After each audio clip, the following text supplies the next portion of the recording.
अस्सलाम वालेकुम स्टूडेंट्स।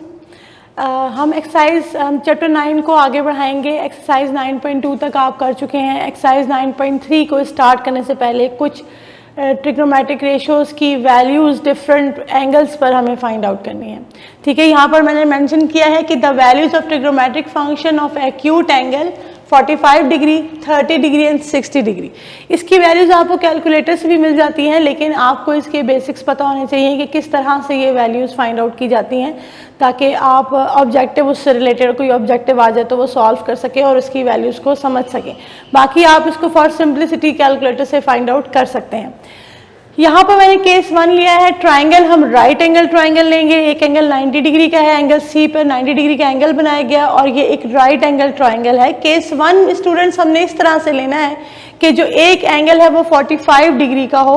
तो आपको पता है कि तीनों एंगल्स को ऐड करके 180 बन जाता है। अगर ये वाला एंगल 90 है और ये वाला 45 है तो ऑब्वियसली एंगल बी भी 45 डिग्री का ही होगा। ठीक है ना, तो एंगल बी हमारे पास 45 डिग्री हो गया। ट्राइंगल एबीसी यहाँ पे राइट आइसोसेलेस ट्राइंगल बन गई है, क्योंकि इसमें एनी टू साइड्स किसी भी ट्राइंगल की अगर इक्वल हैं तो वो आइसोसेलेस ट्राइंगल होती है और ये राइट है। लिहाजा ये, क्योंकि ये एंगल 45 डिग्री का है और ये वाला एंगल भी 45 डिग्री का है, तो आपने थ्योरम में पढ़ा था प्रीवियस क्लासेस में कि दो एंगल्स जो सेम होते हैं उनकी ऑपोजिट साइड्स भी सेम होती हैं। तो इस एंगल की ऑपोजिट साइड ये वाली और इस एंगल की ऑपोजिट साइड ये दोनों साइड्स क्या होंगी, इक्वल हो जाएंगी। ठीक है, तो values of function depends only on angles and not on size of the triangle. अब ये डिपेंड नहीं करता कि कितनी बड़ी ट्राइंगल है, मेन चीज़ क्या चीज़ है, एंगल्स। इसको हम छोटा भी बना सकते हैं ट्राइंगल को। अगर इसे हम छोटा बनाते हैं, ये एंगल 45 डिग्री का है, 90 डिग्री का है और ये दोनों 45 डिग्री के हैं, तो सेम केस होगा यहाँ पर। तो ट्राइंगल की जो साइड्स की वैल्यूज़ हैं वो मैटर नहीं करती, रेशियो सेम आएगी। एंगल्स जो है वो इम्पॉर्टेंट है। तो केस 1 में इस तरह से किया हमने कि एंगल ए 45 डिग्री का ले लिया है। ठीक है, जिसे π/4 रेडियंस भी कहते हैं। तो यहाँ पर for simplicity students values consider कर लेते हैं कुछ। ये ट्राइंगल हमने लेट कर ली। ठीक है, 90 डिग्री का एंगल है ये सी, यहाँ पर ये ए और यहाँ पर ये बी। ए के जो ऑपोजिट साइड है उसे हम स्मॉल ए से रिप्रेजेंट करते हैं, बी की ऑपोजिट साइड को स्मॉल बी से और सी की ऑपोजिट साइड को स्मॉल सी से। फर्स्ट कर लिया हमने कि ये वाला एंगल जो है वो 45 डिग्री है, ये भी 45 डिग्री का ही होगा। तो हमने जब दो एंगल्स इक्वल हैं तो उनकी ऑपोजिट साइड्स भी इक्वल होंगी, लिहाजा ए इक्वल होगा बी के और लेट कर लेते हैं 1। आप कोई और वैल्यू 2 ले सकते हैं, x ले सकते हैं, 3 ले सकते हैं, कोई भी values, but A and B आपस में क्या होंगे, इक्वल। अब इसकी वैल्यू हमें पता चल गई है कि 1 है, इसकी वैल्यू भी 1 है। अब सबसे पहले हम c की वैल्यू फाइंड आउट कर लेते हैं पाइथागोरस थ्योरम लगा के। ठीक है, तो by using Pythagoras theorem hypotenuse का square is equal to perpendicular का स्क्वायर प्लस बेस का स्क्वायर। हाइपोटेनस की जगह यहाँ पर स्टूडेंट c है, 1 का स्क्वायर और 1 का स्क्वायर, c स्क्वायर आ गया 2 के equal, taking square root on both sides, तो c की वैल्यू हो गई √2। c की वैल्यू आ गई है स्टूडेंट्स √2। अब आप यहाँ से तमाम ट्रिग्नोमेट्रिक फंक्शंस की वैल्यूज निकाल सकते हैं। जैसे सबसे पहले हम ले लेते हैं साइन थीटा, वो क्या होता है, परपेंडिकुलर ओवर हाइपोटेनस। थीटा की जगह यहाँ पर क्या एंगल है, 45 डिग्री, परपेंडिकुलर हो गया 1, हाइपोटेनस √2, ये आ गई साइन 45 की वैल्यू। ठीक है, साइन 45 से हम कोसेकेंट 45 निकाल लेते हैं। आपको पता है कि cosecant is the reciprocal of sign. ठीक है, ये हो जाएगा 1 डिवाइड बाय साइन 45। इसकी वैल्यू का रेसिप्रोकल करेंगे तो जस्ट √2 वैल्यू आ जाएगी, √2/1। उसके बाद आ जाते हैं कॉस थीटा, जो कि होता है बेस डिवाइडेड बाय हाइपोटेनस। ठीक है, बेस की जगह भी 1 है, हाइपोटेनस √2 और थीटा हमने क्या लिया हुआ है, 45 डिग्री। कॉस 45 आ गया है तो हम सीकेंड 45 भी निकाल सकते हैं। सीकेंड आपको पता है कि कॉस का रेसिप्रोकल है, इसकी वैल्यू भी आ गई √2। देन हम ले लेते हैं tan theta which is perpendicular over base, tan 45 degree, perpendicular यहाँ पे स्टूडेंट्स 1 है, बेस भी 1 है, तो tan 45 डिग्री की वैल्यू आ गई है 1। हमने cot 45 निकाल लेना है। cot 45 क्या होगा? Reciprocal of tan 45। तो 1 का रेसिप्रोकल स्टूडेंट्स 1 ही होता है। तो ये 45 डिग्री के एंगल पे हमारी तमाम 6 ट्रिग्नोमेट्रिक रेशियोज की वैल्यूज आ चुकी हैं। अब हम आते हैं अगले 2 इंपॉर्टेंट एंगल्स की तरफ, जो कौन कौन से हैं, 30 डिग्री एंड 60 डिग्री। उसके लिए हमने लिया है केस 2।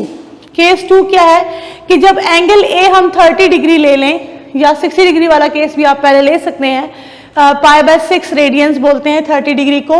तो by elementary geometry right angle triangle के अंदर जो side 30 degree the side opposite to 30 degree होगी वो हाइपोटेनस का हाफ है। वो किस तरह से, जरा आप इस ट्राइंगल को देखें, मैंने यहाँ पर बनाई है एक इक्विलेटरल ट्राइंगल। इक्विलेटरल ट्राइंगल कौन सी होती है? जिसकी ऑल साइड्स या ऑल एंगल्स इक्वल होते हैं, ठीक है ना। तो ऑल साइड्स इक्वल होंगी तो ऑल एंगल्स भी इक्वल होंगे, ठीक है। 60 डिग्री के हमने 3 एंगल्स दे लिए। आप सबको पता है ट्राइंगल के अंदर 3 एंगल्स होते हैं, तीनों को प्लस करने से 180 आता है।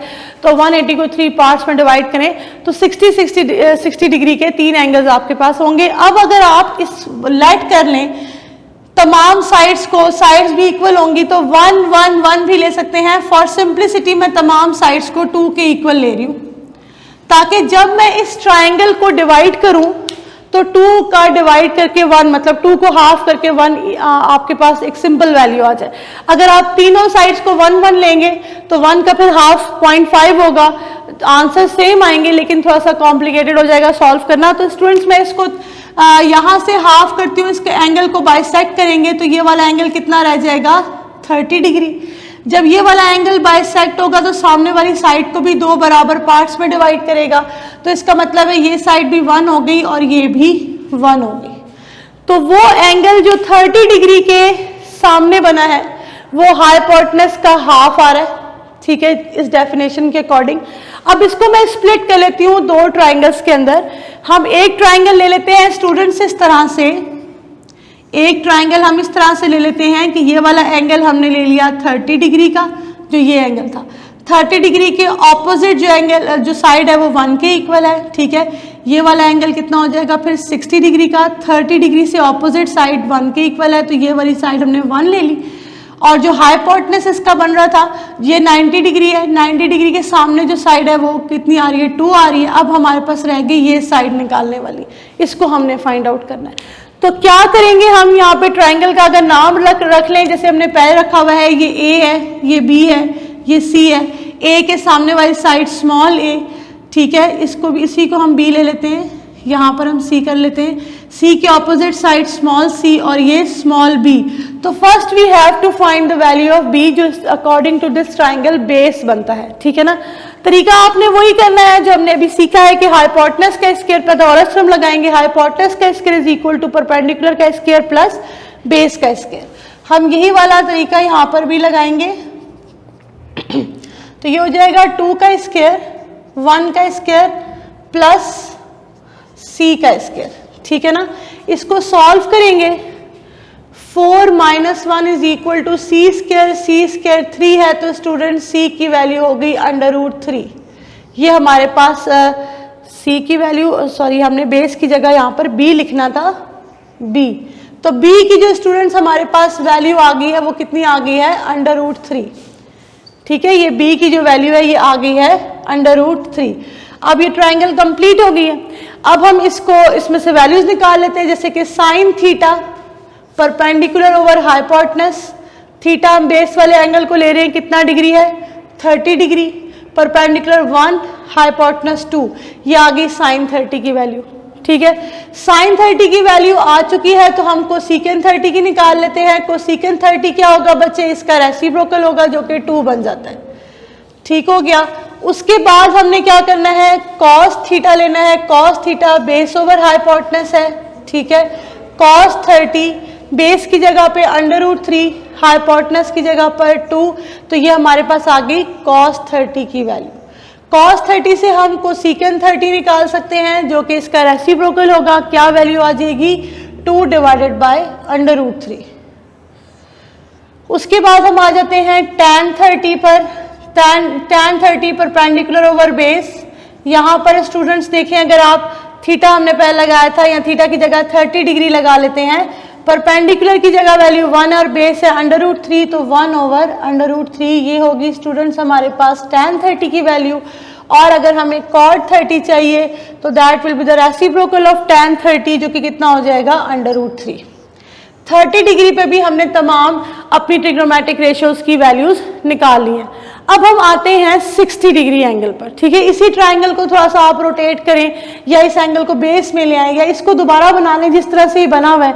अगर मैं इसी ट्रायंगल को अगेन कंसिडर करूं, केस 3 जो है हमारे पास, यहाँ पर बेटे मैं 60 डिग्री का एंगल ले ले, यहाँ पर हमारे पास 30 डिग्री का एंगल है, तो देखिए 60 डिग्री का ये एंगल है, उसके साथ जो ये साइड है वो हमने कितनी ली हुई थी, ये 1 होगी, हाइपोटेनस 2 हो गया।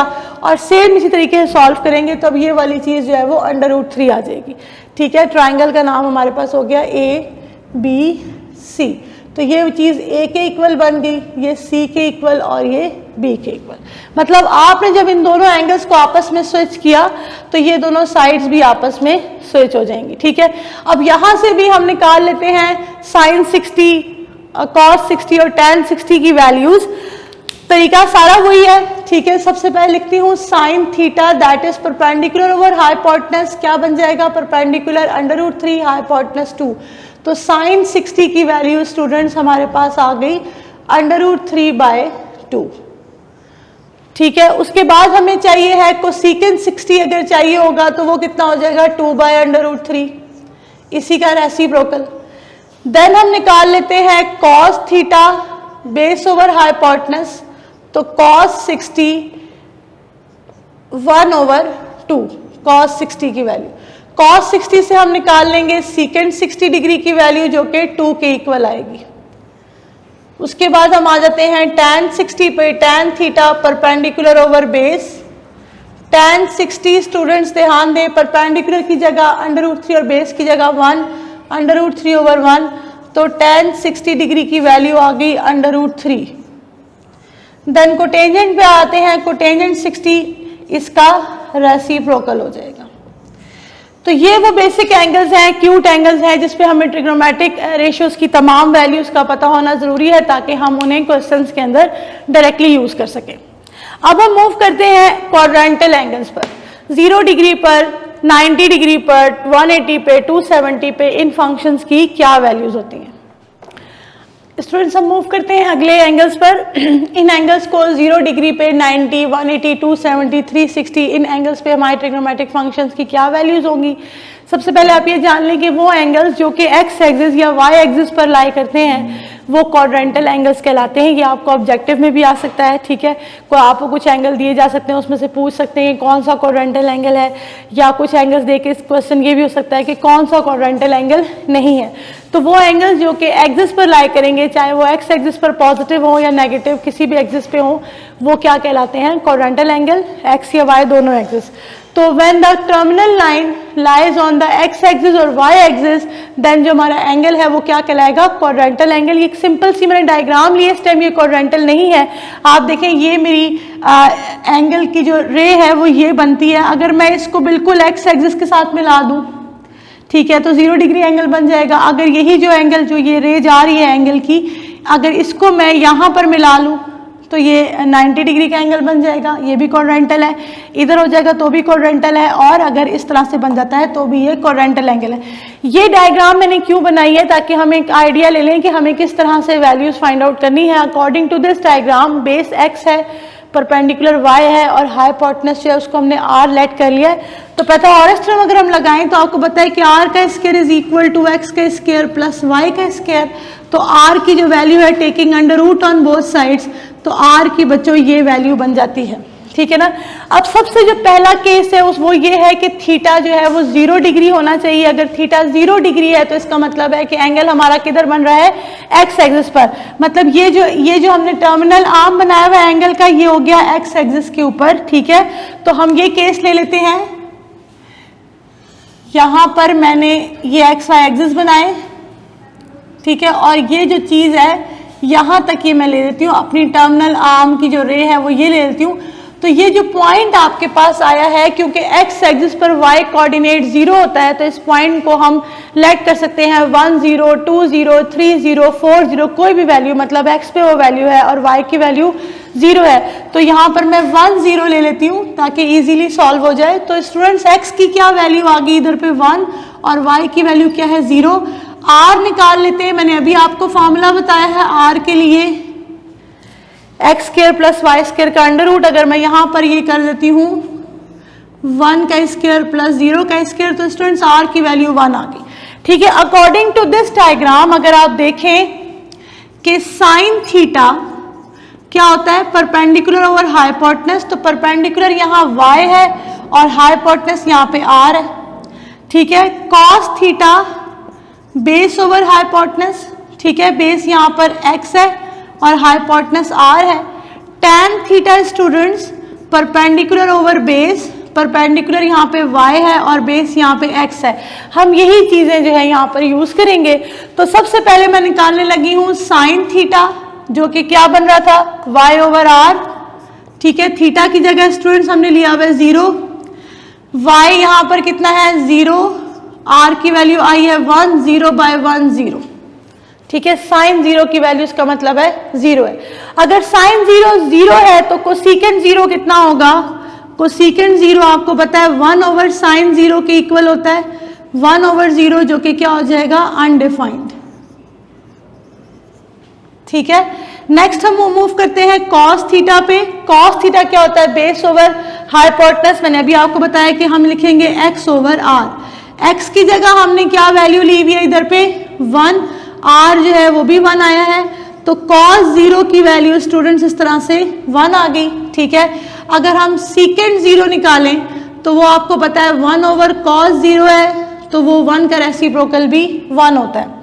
अब आ जाते हैं हम tan थीटा पे, परपेंडिकुलर ओवर बेस हमने किया था, यहाँ पर y ओवर x है, y की वैल्यू हमने 0 ली हुई है, x की वैल्यू 1 है, तो ये बन गया 0। ठीक है, तो मतलब tan 0 की वैल्यू 0 आ गई है। अगर हमने cot 0 निकालना होगा तो 1 ओवर tan 0 करेंगे, मतलब 1 ओवर 0 जो कि कितना हो जाएगा अनडिफाइंड। ठीक है, ये वैल्यूज आपकी आ गई 0 डिग्री पर, साइन कॉस टैन। ठीक है, साइन का रेसिप्रोकल कोसेकेंट, सीकेंट और कोटेंजेंट।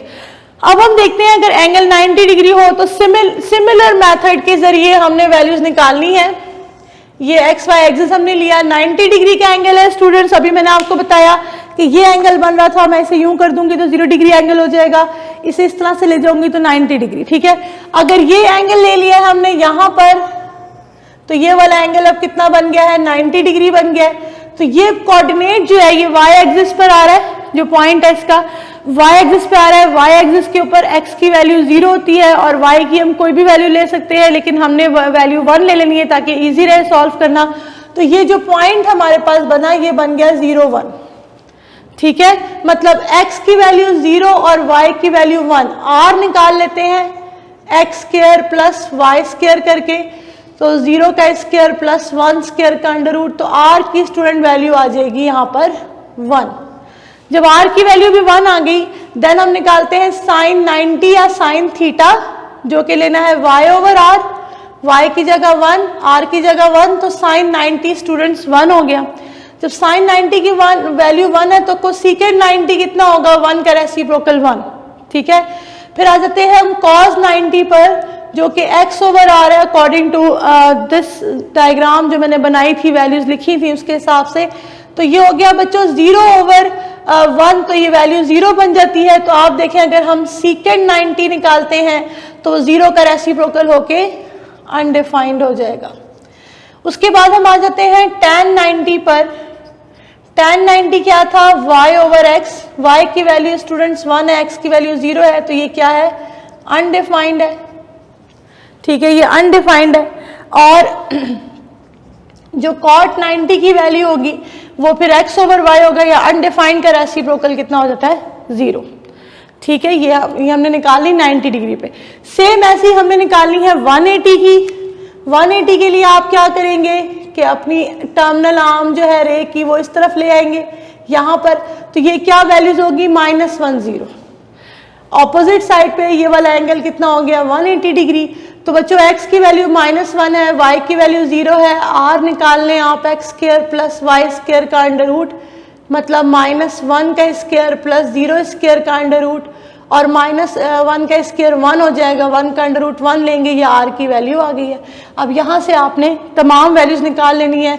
मैं डायरेक्ट लिख देती हूँ, साइन 180 जो है वो आपके पास आ जाएगा 0, ठीक है, क्योंकि साइन 80 y ओवर आ रहा है, y की वैल्यू 0 है, 0 ओवर 1 0।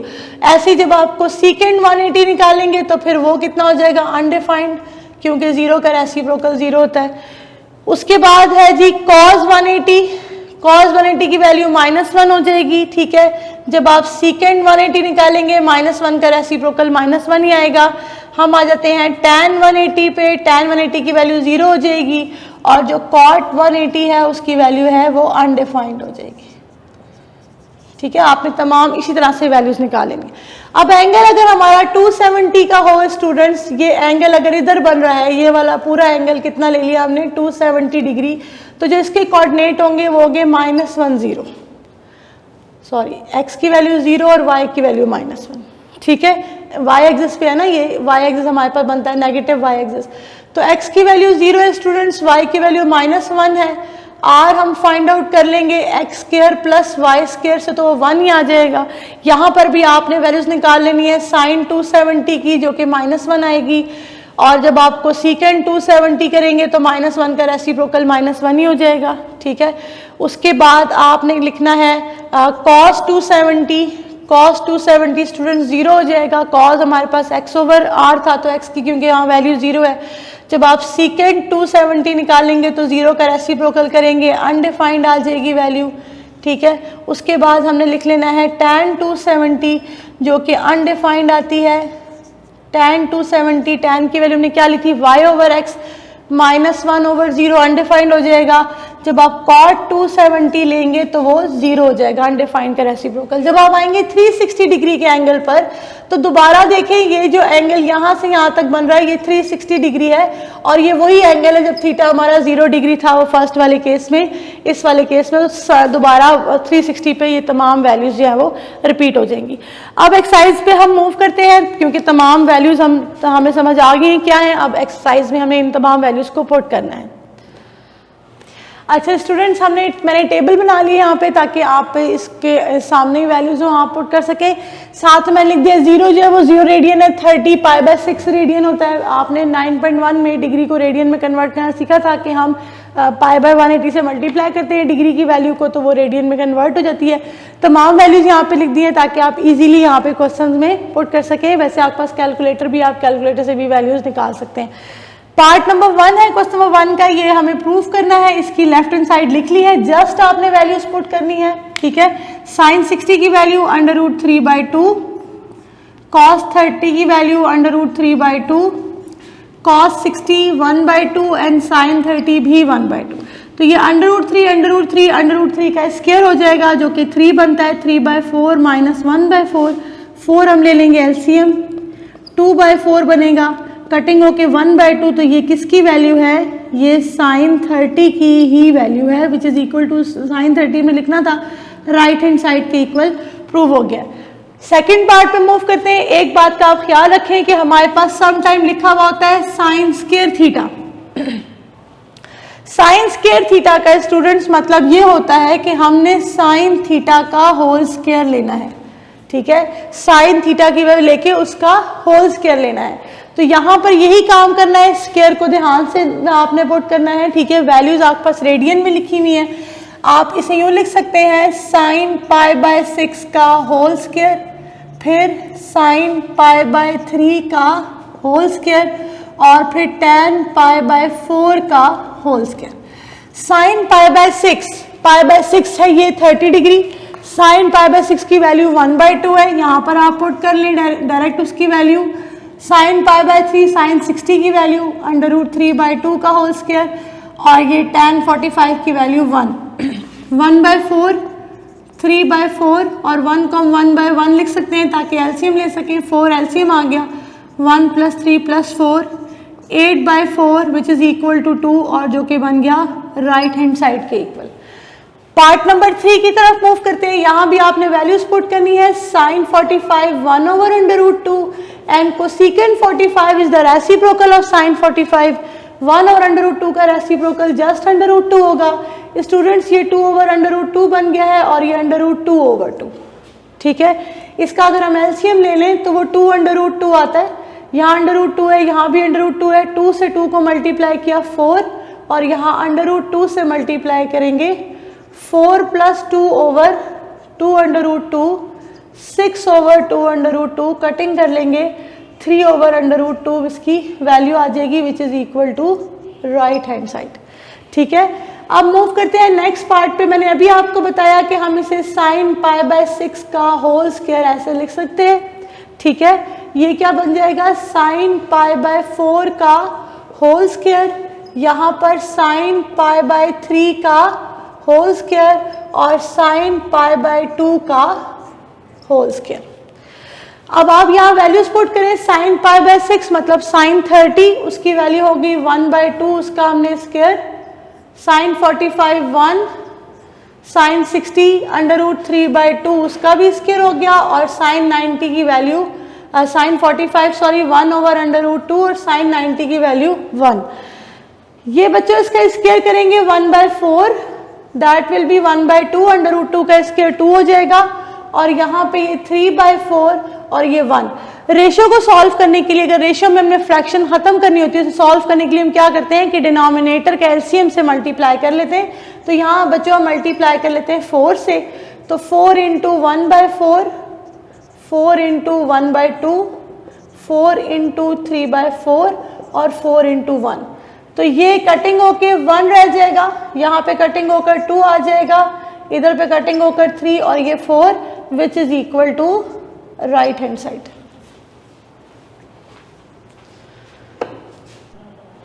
अच्छा स्टूडेंट मूव करते हैं क्वेश्चन नंबर 2 की तरफ। यहाँ भी हमें वैल्यू फाइंड आउट करनी है इस एक्सप्रेशन की जो हमें गिवन है। आप कैसे वैल्यू फाइंड आउट करेंगे, tan pi by 3, pi by 3 कहते हैं 60 डिग्री को, tan 60 की जो वैल्यू है वो कितनी हो गई, इसको अभिषेक लिख लें पहले इस तरह। ये हमारे पास पाई बाय 6 30 डिग्री हो गया और 1 प्लस tan 30 इंटू tan 60, ठीक है। ये पहले हमारे पास है पाई बाय 3 मतलब 60 डिग्री और फिर हो गया 30 डिग्री। वैल्यूज आप यहाँ पर स्टूडेंट्स पुट करेंगे tan 30 अंडर रूट 3 और ये 1 ओवर अंडर रूट 3, यहाँ पर 1 plus under root 3 into 1 over under root 3।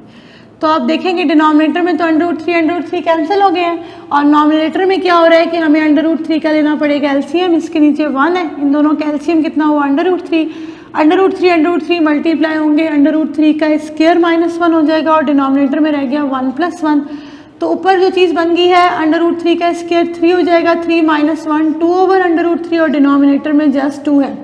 ये जो अंडर रूट 3 है नीचे आ जाएगा, 2 डिवाइड बाई 2 अंडर रूट 3, 2 और 2 कैंसिल हो गए, वैल्यू 1 ओवर अंडर रूट 3, ये इसकी वैल्यू आ गई, ठीक है। सेकेंड पार्ट में भी हमें वैल्यू पुट करनी है। 1 minus tan pi by 3, tan pi by 3 की वैल्यू tan 60 की वैल्यू अंडर रूट 3 है तो ये हो जाएगा अंडर रूट 3 का स्क्वायर और ये 1 प्लस अंडर रूट 3 का स्क्वायर। 1 - 3 ओवर 1 + 3 -2 ओवर 4 -1/2, यहाँ पर वैल्यू आ जाएगी।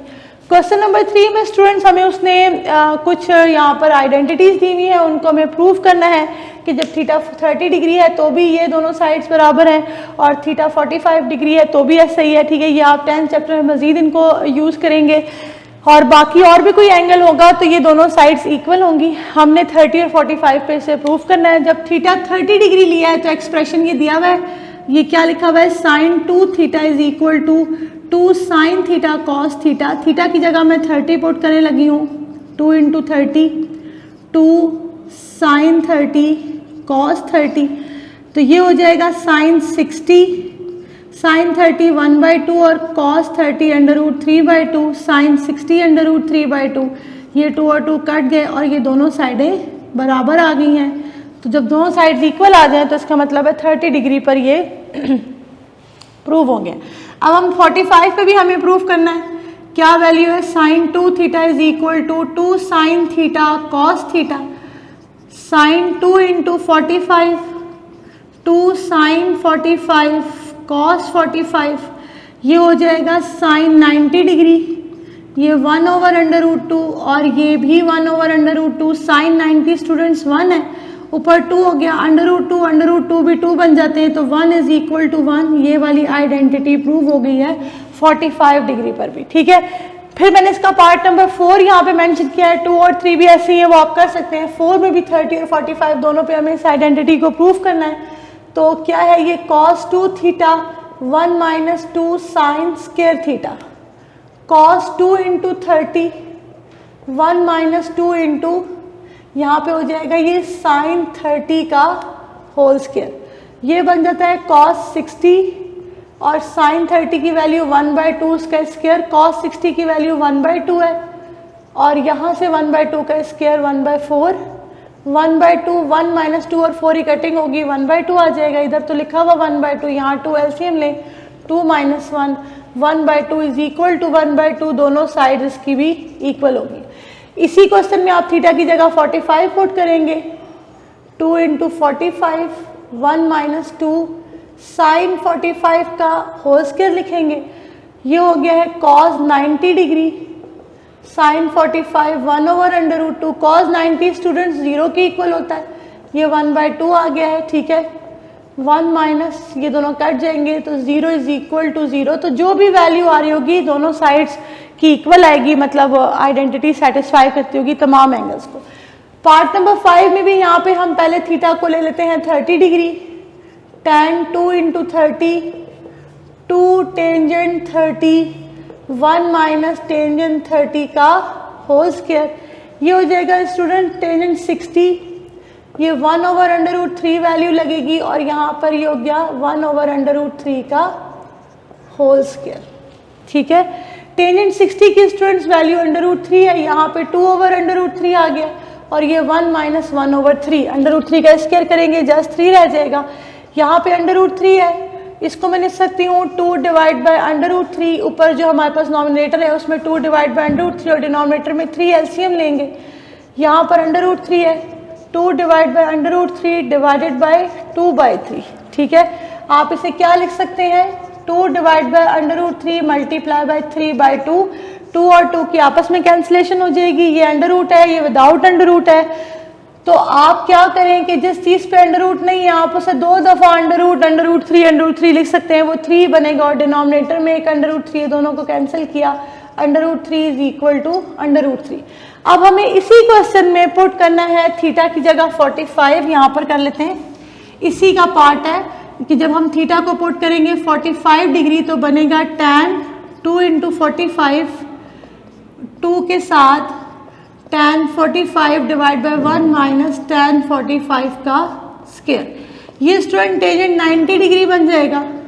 टेंजेंट 45 1 होता है, ये 1 का स्क्वायर, टेंजेंट 90 इन्फिनिटी है, 2 डिवाइड बाय 1 - 1 0, तो समथिंग डिवाइड बाय 0 भी इन्फिनिटी होता है। यहाँ पर भी दोनों साइड्स इक्वल आ गई हैं, तो ये भी प्रूव हो गया। ठीक है, अब इसका जो क्वेश्चन नंबर 4 है और क्वेश्चन नंबर 5 है वो आपसे अब नेक्स्ट लेक्चर में डिस्कस करते हैं।